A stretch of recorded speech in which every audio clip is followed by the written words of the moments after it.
Guys, nagbuto si Akits. Ako'y mag-aras ng gatas. Ayan guys, magpitimpla ako ng gatas. Gutom ako. Naglaba kasi ako today. Ayan, marami pang laman ng gatas ko guys. Ayaw ng mga anak ko kasi gusto nila fresh milk. Napaka-arte. Diyos ko, ano kayong gagawin ko sa mga donakis ko? Tapos, pag wala, maghahanap. Ito lang sa akin talaga. Ayan. Gutom na ako guys. Parang nagdabuok lang akong katizanan. Ayan, ayan na oh. Ayan lang sa akin. Ito nga, matagal na nga to oh.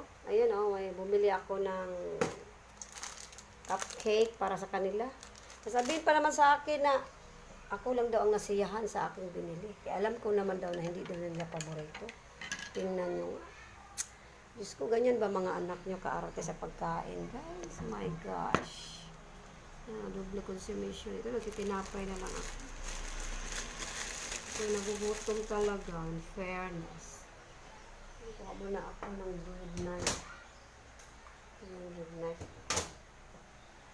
Tikim muna ako. Pero hindi muna ako magluluto.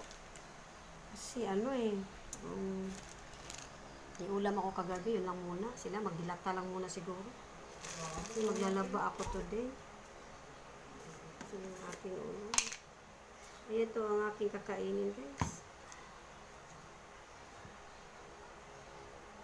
Ito na sa akin. Solid na to.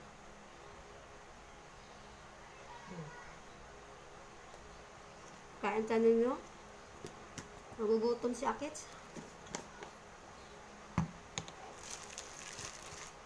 Ayun. Gatas lang.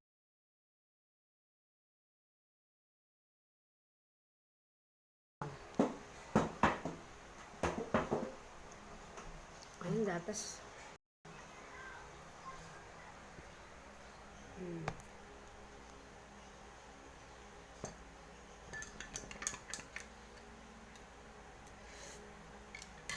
Biran ang taga ako nagkakape guys. Kasi sa kape kasi sinisikmura ako. Dalawa lang paikutan yung aking iniinom pang umaga. Gatas. Sulit ha. Mahilig magkape sa amin si Habo lang. Alam mo. Ay, kung magkape ako, sinisikmura ko dyan. Diba? Noong oras na, tanghali na. Tanghali ako nag-gising today. That's all guys. Thank you for watching everyone. Bye bye.